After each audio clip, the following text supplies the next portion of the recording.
एक ही फैमिली के 4 अफराद जो है वो लुकमाए अजल बन गए। उनकी डेथ हुई मोटरवे के ऊपर और दावा ये किया जा रहा है कि ये फूड पॉइजनिंग का केस है। हालांकि जो रिपोर्ट्स आई हैं जिसमें ये बड़े से बड़े यूट्यूबर ये दावा कर रहे हैं कि उसके अंदर छिपकली का जहर था। देखें, मैं पिछली वीडियो में भी आपको बता चुका कि पाकिस्तान के अंदर कोई भी ऐसी छिपकली मौजूद नहीं है, स्पेशली जो छिपकली हमारे घरों में होती है जिसका सबसे ज्यादा चांस है कि वो हमारे किसी फूड में, किसी खाने में गिर सकती है। उसमें तो कोई जहर नहीं होता, बिल्कुल भी वो पॉइजनस नहीं होती, लेकिन उससे फूड पॉइजनिंग के चांसेस होते हैं। अब एक होता है जहर और एक होती है फूड पॉइजनिंग।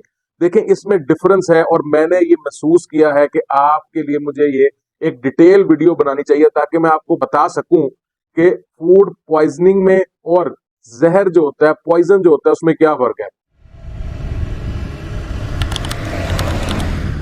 देखिए, फूड पॉइजनिंग जो है वो किसी बैक्टीरिया की वजह से, किसी वायरस की वजह से या किसी पैरासाइट की वजह से हो सकती है।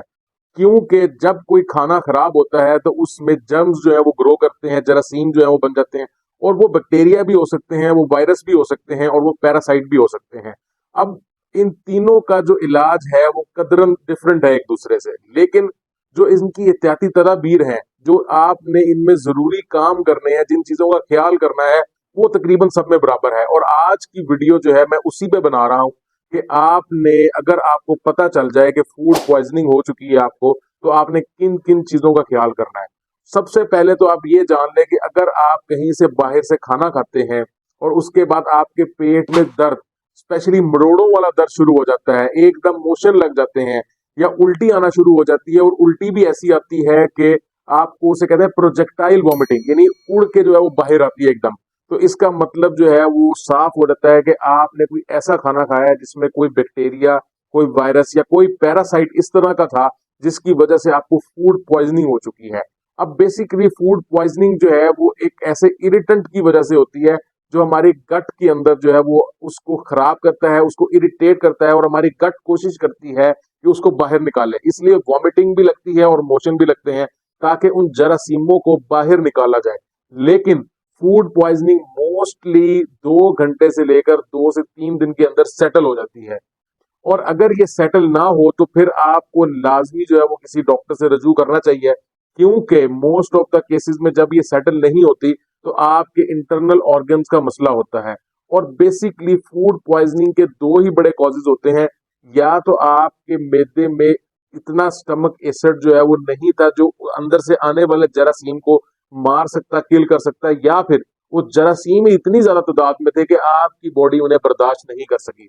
तो अब चलते हैं उन 5 चीजों की तरफ जो मैंने आपको शुरू में बताया था कि आपने ये 5 चीजों का लाजमी ख्याल करना है जब आपको पता चल जाए कि आपको फूड पॉइजनिंग है। पहली चीज पे आते हैं, तो पहली चीज बहुत इंपॉर्टेंट जो है वो है कि आपने अपने आप को डिहाइड्रेट नहीं होने देना। देखें, जितने भी सोडाज हैं, जितने भी आपके मीठे यानी जिसमें चीनी वाली ड्रिंक है, वो सब आपको डिहाइड्रेट करते हैं। स्पोर्ट्स ड्रिंक आपको डिहाइड्रेट करते हैं। तो आपने सबसे बेस्ट जो है वो आप सादा पानी पिए, उसके अंदर ओआरएस मिला लें। नारियल का जो पानी होता है वो बड़ा बेस्ट है, और मौसमी फलों का जो जूस है बगैर चीनी के, वो बड़ा बेस्ट है। ये सब चीजें आपको हाइड्रेट रखेंगी, आपके जिस्म के अंदर जो पानी है उसकी मिकदार को बराबर रखेंगी।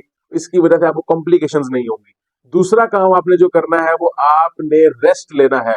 आपने बहुत ज्यादा हेक्टिक काम नहीं करना। एटलीस्ट 7 से 8 घंटे की स्लीप लाजमी लेनी है।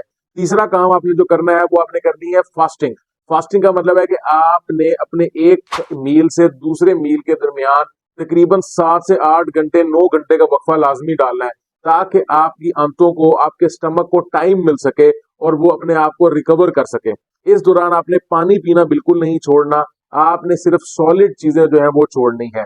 चौथी चीज जो है वो आपने करना है कि आपने फास्ट फूड से, तली हुई चीजों से और सख्त गिजाओं से बिल्कुल परहेज करनी है, क्योंकि जो आपकी इंटेस्टाइन है, आपकी आंतें हैं, आपका जो स्टमक है, वो एक इरिटेंट को रिमूव करने के लिए बहुत ज्यादा काम कर रहे होते हैं। और अगर आप उसके ऊपर से तली हुई चीजें, ज्यादा फास्ट फूड या इस तरह की चीजें खा लेंगे तो वो ओवर जो है वो काम उनका हो जाएगा और वो थक जाएंगे।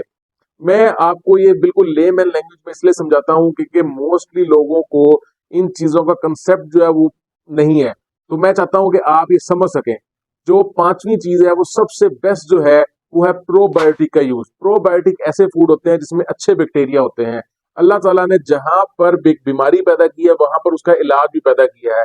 इसी तरह जहां पर कुछ ऐसे बैक्टीरिया जो हमें नुकसान पहुंचाते हैं, हमें बीमारी देते हैं, इसी तरह कुछ अच्छे बैक्टीरिया भी है जो हमारी सेहत को बरकरार रखते हैं, हमारी इम्यूनिटी को, कुव्वत मुदाफत को अच्छा रखते हैं। तो जो सबसे बेस्ट दो फूड जो प्रोबायोटिक में आप ले सकते हैं, एक तो है दही और दही की लस्सी। ये दोनों बड़े जबरदस्त किस्म के प्रोबायोटिक फूड्स हैं। ये आपके गुड बैक्टीरियाज को भी बढ़ाएंगे, आपकी डिहाइड्रेशन को भी कंट्रोल करेंगे। और दूसरा जो है इसके अंदर जो है वो अचार आ जाता है आपका, यानी फर्मेंटेड जो है आपकी वेजिटेबल्स आ सकती हैं। लेकिन याद रखें कि ज्यादा नमक वाला अचार इस्तेमाल ना करें। छठी जो है वो है, आपने लाजमी जो है वो एंटीपायरेटिक्स का इस्तेमाल करना है। आपने अपने फीवर को बहुत ज्यादा नहीं होने देना, क्योंकि अगर आपका फीवर ज्यादा हो जाता है तो फिर आपको कॉम्प्लिकेशंस होने का खतरा है, डिहाइड्रेशन होने का ज्यादा खतरा है। और अगर आपको लग रहा है कि आपकी नॉर्मल जो एंटीपायरेटिक मेडिकेशन है जैसे पेनाडोल वगैरह हो गई, उससे आपको फर्क नहीं पड़ रहा, तो फिर आपको हॉस्पिटल जाना लाजमी है ताकि आपको इंजेक्टेबल्स दे के आपके जो फीवर है उसको कंट्रोल किया जा सके। तो ये कुछ ऐसे साइन जो मैंने आपको बताए हैं कि आपने लाजमी अपने ज़हन में रखने हैं, और जब भी आपको फूड पॉइजनिंग का शक हो तो आपने इस पे अमल करना है। अल्लाह ताला आपका सबका हामी और नासिर हो। मुझे इजाजत दीजिए और हमारे वीडियोस को शेयर करते रहें।